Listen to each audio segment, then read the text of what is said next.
في الرأي، نختلف في الرأي.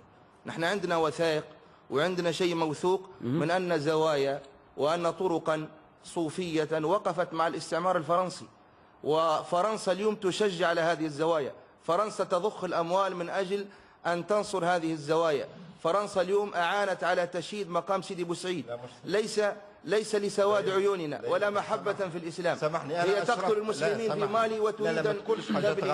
أنا أشرفت على أعمال ترميم. ومقام سيدي عبد القادر بالمناسبة موجود في كل بلاد، في تونس سيدي عبد القادر وفي الجزائر وفي المغرب وفي العراق، شيء مضحك يعني. تقدم الناس. سيدي عبد القادر في سيدي بوسعيد، أنا اللي أشرفت مدير إدارة المواقع والمعالم بالمعهد الوطني للتراث، أشرفت على عملية تنظيف وترميم سيدي بوسعيد، ولم نتلقى ولا مليم لا من فرنسا ولا من غير فرنسا. الكل قامت بها وزارة الثقافة والمعهد الوطني للتراث، وهذه دعايات باش يحبوا يجعلوا الناس هذوما. سيدي بوسعيد، ما نحكي لك على سيدي بوسعيد.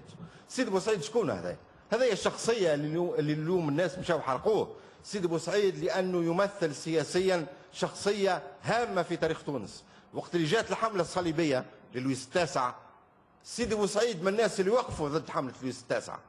ولهذا الناس اللي حبوا يمروا لنا انه الصوفيه هذوما كانوا عملاء الاستعمار، مش صحيح. مو كلهم. سامحني لا عايشك. ليسوا كلهم. سيدي بوسعيد كيحرق الناس اللي حرق. لا ننكر صلاحهم. سامحني. نترحم عليهم ونتأسى بهم. سامحني. ونتخلق باخلاقهم. لا سامحني. لكن لا ندعوهم من دون سامحني. لا حتى واحد ما قال هذا، حتى واحد ما قال هذا. واذا كان الناس كانوا يعتقدوا فيهم، سامحني، مش انت اليوم قاعد على كرسي وتحكم على فم ملايين من التونسيين اعتقدوا في هذايا. سامحني، انت حتى ما يكونش حوار ثنائي بيناتكم. سامحني دكتور وسيم سامحني. لا كلمتين لانه مش معقول انه اليوم يجي واحد قاعد على كرسي ويحكم على ملايين من التوانسه كان عندهم اعتقاد، كان عندهم تصور حول الاسلام، واليوم يقول هذا كله غلط.